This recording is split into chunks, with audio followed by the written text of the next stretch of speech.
Could putting your pronouns on your resume negatively impact your chances of getting a job? It might, especially if you're a they, them like me. According to a new study from researcher Taryn Eames of the University of Toronto, job candidates who included they, them pronouns on their resumes were much more likely to be seen negatively by prospective employers than presumed cisgender and binary candidates.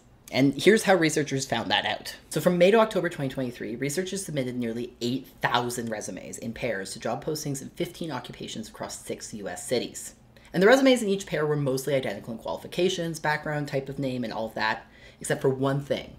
One included pronouns, and one did not. And while researchers submitted resumes with she, her, he, him, and they, them pronouns as part of the including pronouns group, overall they found that on average, disclosing they, them pronouns on a resume reduces positive employer response by 5.4 percentage points compared to applicants who did not disclose their pronouns at all. And again, that's assuming that everything else is equal. So translation?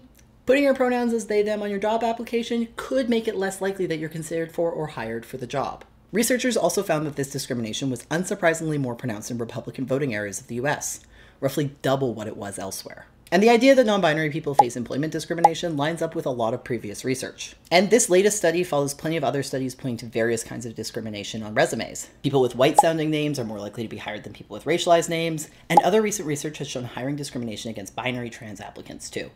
And let's be clear, it's illegal in countries like Canada and the US to not hire somebody based on their actual or perceived race, gender, sexuality, class, or whatnot. But that doesn't stop this discrimination from happening. And the researchers behind this study hope that by quantifying how non-binary people are discriminated against in hiring, this sort of research can lead towards combating that discrimination and improving the labor market for all trans and non-binary folks for the future.